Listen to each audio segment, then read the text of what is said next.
Salam, salam sejahtera, salam kasih di dalam nama Tuhan Yesus Kristus. Hari ini kita bertemu kembali di dalam New Wine Series, dan ini merupakan New Wine Series yang terakhir. Topik hari ini adalah mendengar suara Roh Kudus. Mendengar suara Roh Kudus adalah satu perkara yang sangat penting di dalam kehidupan kita sebagai orang Kristen. Kalau kita sebagai orang Kristen dan kita tidak pernah mendengar suara Roh Kudus, then we put the big question mark. Nah, apalagi saudara, kita sekarang berada di dalam keadaan yang tidak menentu oleh karena pandemik COVID-19. Tetapi walau bagaimanapun, sebagai orang yang percaya, kita tidak perlu takut, kita tidak perlu bimbang, karena kita ada jaminan bahwa Roh Kudus yang tinggal di dalam kita akan membimbing kita, mengarahkan hidup kita kepada rancangan Allah yang besar. Haleluya. Nah, saudara, bagaimana mendengar suara Roh Kudus?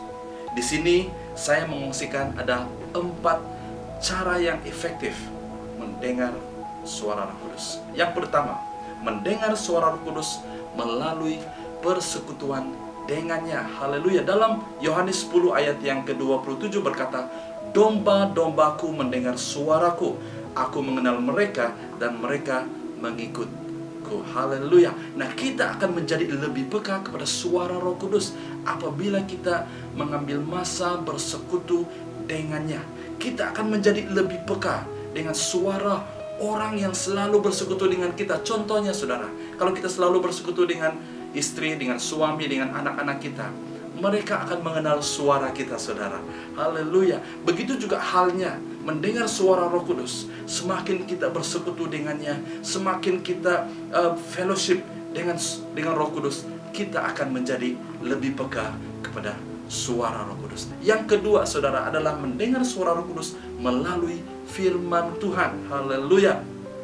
Di dalam 2 Timotius 3 ayat yang ke-16, seluruh kitab suci diilhamkan oleh Allah dan berguna untuk mengajar, menegur, membetulkan, dan mendidik ke arah kebenaran.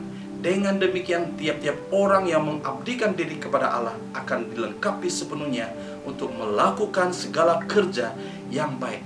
Haleluya, saudara. Firman Tuhan, Alkitab ini adalah diilham oleh Roh Allah sendiri. Nah, Roh Kudus bercakap kepada kita, Roh Kudus berbicara kepada kita melalui firman-Nya, melalui setiap firman yang kita baca, saudara. Roh Kudus akan berbicara kepada kita. Haleluya. Nah, dalam Yohanes 16 ayat 13 juga berkata, "Tetapi apabila Dia, yaitu Roh kebenaran datang, Dia akan membimbingmu ke arah kebenaran. Roh itu tidak akan mengatakan sesuatu menurut kehendaknya sendiri. Dia akan menyampaikan apa yang didengarnya dan memberitahumu apa yang akan terjadi." Haleluya, saudara. Roh Kudus adalah Roh kebenaran. Dia akan membimbing kita kepada kebenaran. Haleluya. Nah, yang ketiga adalah mendengar suara Roh Kudus melalui hati nurani. Hati nurani ialah hati yang telah mendapat cahaya Tuhan atau perasaan hati yang dalam dan murni. Nah, dalam Kisah Para Rasul 24 ayat yang ke-16, "Oleh itu aku sentiasa berusaha supaya hati nuraniku bersih daripada kesalahan kepada Allah dan kepada manusia." Nah, saudara, untuk mendengar suara Roh Kudus, hati nurani kita harus bersih. Kita mesti menyelidiki hati kita, menjaga hati kita dengan baik, karena disitulah Roh Kudus menyampaikan perkataan dan kehendak Allah Bapa kepada kita.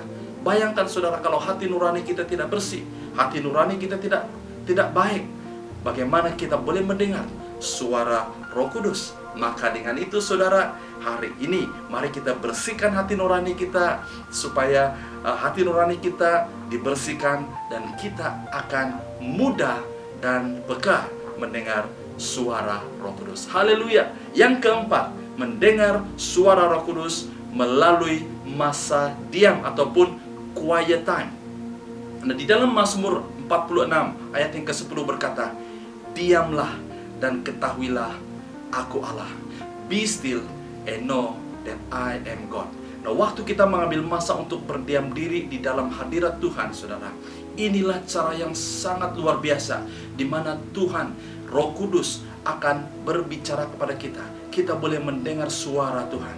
Dengan itu saudara dan saudara yang saya kasih, mari kita ambil serius masa teduh kita. Mari kita ambil masa, peruntukan masa, sesibuk bagaimanapun kita saudara. Mari kita ambil masa senyap bersama dengan Tuhan. Baik Anda di office kah, di rumah kah, di waktu Anda memandu kendaraan, Anda boleh mengambil masa quiet time, mendengar suara Tuhan berbicara kepada kita. Ingat saudara, God speak in still small voice. Nah, sebagai kesimpulan, mengapa mendengar suara Roh Kudus itu sangat penting dalam kehidupan kita sebagai orang percaya? Karena hati nurani kita perlu mendapat bimbingan Roh Kudus. Sebaliknya saudara, sangat bahaya apabila hati nurani kita selalu mendengar suara-suara lain. Haleluya. Yang kedua saudara, suara Roh Kudus memberikan hikmat, kebijaksanaan, dan pengetahuan untuk hidup kita hari ini. Suara Roh Kudus akan membentuk dasar ataupun asas kehidupan doa dan persekutuan kita dengan Tuhan. Dan yang terakhir, mendengar suara Roh Kudus akan memberi kehidupan, memberikan kepuasan kepada kita, bahkan memberikan kita harapan. Haleluya. Mari kita belajar hari ini saudara, mendengar suara Roh Kudus. Mari kita tunduk kepala, kita berdoa. Haleluya, terima kasih Tuhan untuk hari ini, untuk renungan singkat mengingatkan kami betapa pentingnya mendengar suara Roh Kudus. Roh Kudus telah dicurahkan bagi kami. Roh Kuduslah yang membimbing kami, yang memimpin kami kepada kebenaran, kepada rencangan Tuhan, kepada kehendak Tuhan. Ajar kami Tuhan, untuk kami meluangkan waktu, meluangkan masa untuk mendengar suara Roh Kudus. Oh haleluya, terima kasih Tuhan. Biarlah ini menjadi satu pedoman, pelajaran bagi kami, untuk kami memberikan waktu kami untuk mendengar suara Roh Kudus berbicara di dalam kehidupan kami. Terima kasih Tuhan. Di dalam nama Tuhan Yesus, hamba berdoa dan mengucap syukur. Amin. Haleluya saudara, saya harap perkongsian firman Tuhan hari ini dapat menolong kita untuk kita terus mengejar hadirat Tuhan, mendengar suara Tuhan. Tuhan Yesus memberkati. Haleluya. Stay safe and stay healthy, and God bless you.